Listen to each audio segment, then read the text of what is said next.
Syrian നഗരമായ ഹോംസിലെ Syrian orthodox cathedral ദേവാലയത്തിന് നേരെ സായുധ സംഘത്തിന്റെ വെടിവയ്പ്. ബുസ്റ്റാൻ അൽ ദിവാൻ പരിസരത്ത് സ്ഥിതി ചെയ്യുന്ന saint Mary of the holy belt കത്തീഡ്രലിന് മുൻഭാഗത്ത് ഒരു കുരിശ് സ്ഥാപിച്ചിട്ടുണ്ട്. ഈ കുരിശിന് നേരെ കഴിഞ്ഞ ഞായറാഴ്ച പുലർച്ചെയാണ് വെടിവയ്പുണ്ടായത്. രാജ്യം കടന്നുപോകുന്ന നിലവിലെ സാഹചര്യത്തിൽ സിറിയയിലെ ക്രൈസ്തവ സമൂഹങ്ങൾ നേരിടുന്ന ഭയവും അരക്ഷിതാവസ്ഥയും വർദ്ധിപ്പിക്കുന്നതാണ് ആക്രമണമെന്ന് ഹോംസ് അതിരൂപത പ്രസ്താവിച്ചു.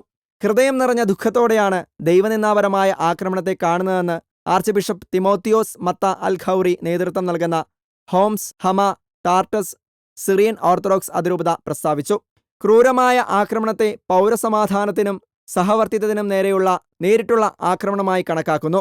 അത്തരം പ്രവൃത്തികൾക്ക് ഹോംസ് നഗരത്തിലെ സത്യസന്ധരായ സിറിയക്കാരുമായി യാതൊരു ബന്ധവുമില്ലെന്നും മറിച്ച് ഭിന്നത വിതയ്ക്കാനും അസ്ഥിരത സൃഷ്ടിക്കാനുമാണ് അക്രമികൾ ലക്ഷ്യമിടുന്നതെന്നും സഭാ നേതൃത്വം പ്രസ്താവിച്ചു.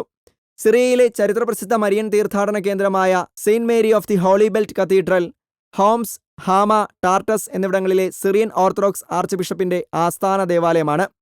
നിലവിലെ ഘടന 19-ാം നൂറ്റാണ്ടിലേതാണെങ്കിലും ക്രൈസ്തവ വിശ്വാസം വ്യാപിക്കപ്പെട്ട ആദ്യ നൂറ്റാണ്ടുകൾ മുതൽ തന്നെ ഈ ദേവാലയം നിലനിന്ന സ്ഥലത്ത് ക്രിസ്ത്യൻ ആരാധനാലയങ്ങൾ നിലനിന്നിരുന്നു.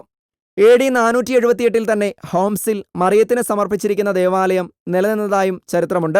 ഏറെ ചരിത്രപ്രാധാന്യമുള്ള ദേവാലയത്തിന് നേരെ നടന്ന ആക്രമണത്തിൽ ശക്തമായ അന്വേഷണം ആവശ്യപ്പെട്ട് സിറിയൻ ഭരണകൂടത്തെ സമീപിച്ചിരിക്കുകയാണ് സഭാ നേതൃത്വം.